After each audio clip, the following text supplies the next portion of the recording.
The story of innovation and change is sponsored by Invesco QQQ, the official ETF of the NCAA. So, Grace, the story is basically the accelerated pace of quarterback recruiting.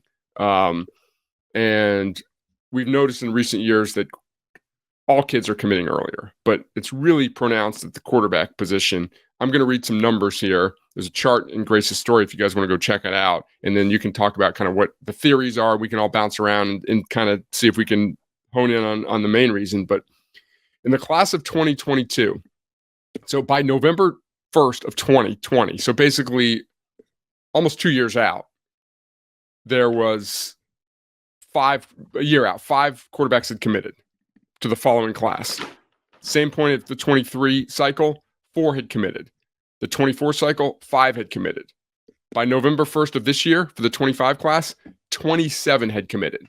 And it's now 28 with Lloyd Jones. So basically, that's twice as many as the 3 previous years combined. So there are 28 quarterbacks now off the board for the 2025 class, a year and a half. So I know that's kind of hard to maybe process those numbers, but that's a lot of quarterbacks committing earlier. Grace, what were some of the reasons when you started to research this? Yeah, I think there's a lot of factors at play here. One of them is kids are getting offered earlier than ever before. So that's part of it. If you're in the 7th or 8th grade and you now have an offer from a school, you're going to probably go check it out in the 9th or 10th grade. June official visits, I think, have been a big part of it. Just the fact that you've got kids that can now take visits to campus unofficially or officially. And then I think the transfer portal has been a huge part of it. We talked to a Power 5 director of player personnel who said straight up, if I'm a high school kid with a committable offer, I'm going to take it as quickly as I can because otherwise my school might be going to fill my spot with the transfer portal. And then I think you've got this notion of the domino effect, right? Like you see a school that you're interested in. This happened with Michael Tollefson at Arizona State. He was interested in a school. It got filled up already. And then as one quarterback commits, this sort of domino effect happens, and then everyone's jumping on it to sort of claim their spot. So it's a really interesting trend. You're seeing now that as they're committing, they're now using these early commitments to sort of fill out the class around them. And we saw that happen with Kevin Sperry. He's the OU commit. And he's now got 2 high school teammates committed to Oklahoma with him. So a lot of factors at play, but it's really an interesting trend that I thought the numbers were like pretty jarring when you research those. Talk about the Deuce Knight scenario at Notre Dame. That was that one was super interesting. Yeah, so Deuce Knight, he's Notre Dame quarterback commit.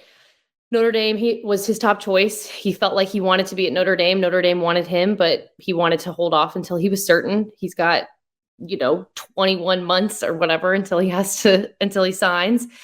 And basically, he got word that Notre Dame was hosting another quarterback over the weekend in September.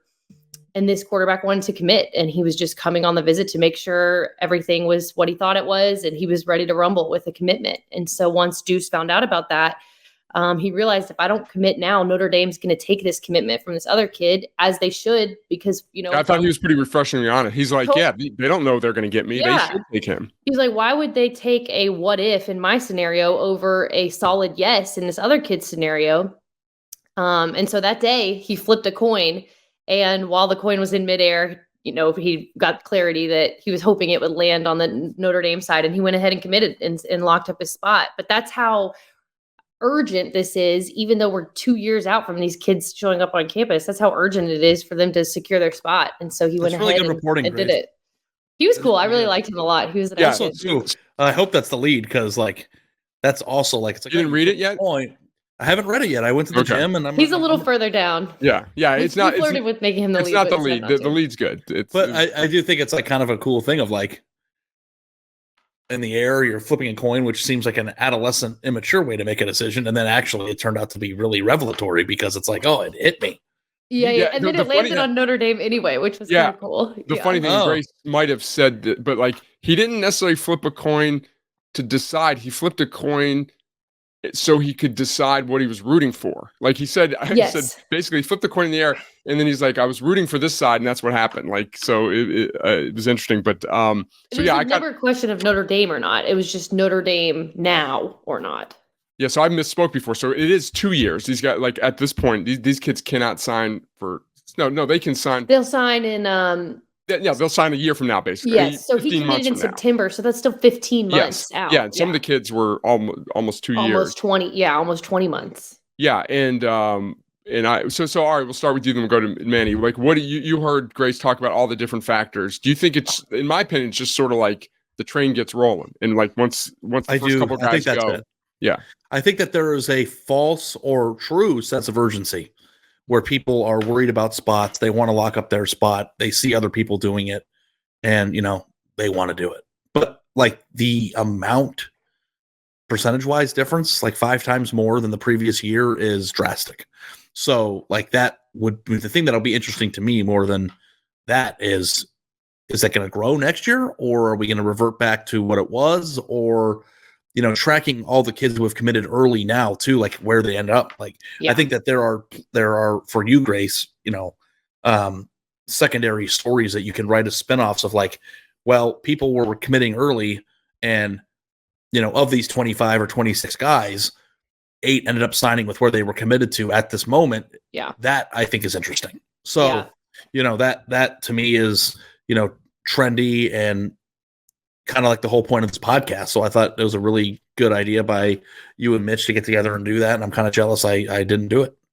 Well, as we all know too, when Grace interviews a kid and puts him in a story, he's going to decommit at some point too, yeah, so. right. It's going to happen. Yeah. All 25 of them are going to go elsewhere. Yeah, I think hey, look, I don't know, like someone who's like into statistics might be able to know, but like it seems like there's a tipping point in this. Like with there's 3 or 4, it's no big deal because there's still tons of spots available. But when you get to 8 or 9 and they're big time programs, it depends who it is too, right? Like if you're committing to big time programs, then the options for the best players in the country keep dwindling. It's not like they're committing to Iowa State and Washington State. I mean, some of them are, but like if you're taking Notre Dame off the board, right, that's probably one of the 15 places that the top 15 quarterbacks would want to go. So that creates this sense of urgency of like, I'm going to find a place to play quarterback, but if I want to play at a big time place with a big stadium and a large fan base, I got to do it now.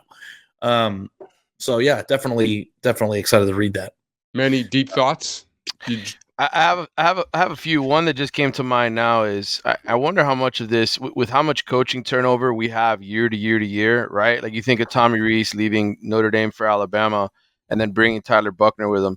Like, I think for a lot of these coordinators, there's almost some level of job security, right? Like if you get one of these elite recruits to commit to your school and you have a mediocre season in what essentially is their junior, senior year, and the coach wants to make a change, well, now, this guy's been committed to you for however long. You've had that relationship. Like, I think it just sort of cements it further, right? Like, it's not just, hey, I've been recruiting this guy for 2 years. No, he was committed to me. We were having conversations.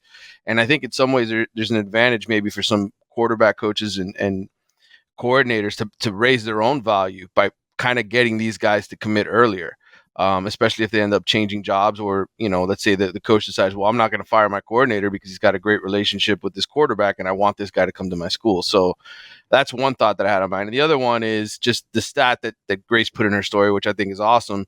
It says in week 1 of the 23 season, 57% of the starting quarterbacks in FBS were transfers, up from 47%, which again, I think just sort of reiterates how, yes, kids are making commitments and it's important for college programs to get them. But in the end, we're seeing a trend where transfers are the ones that ultimately end up, taking the starting jobs and being who programs build around. So I'm just interested to see how that all sort of develops here in the next few years. And there was one other thing I wanted to mention is actually from one of your commenters that I thought, wow, this might be an interesting story to read down the road. But it says it'd be interesting to compare the success of QBs who, 1, stuck with their original commitment versus those who flipped before enrolling, and 2, stayed and waited for their chance versus those who transferred due to not being QB1 soon enough. So maybe that's a way that we sort of spin this thing forward.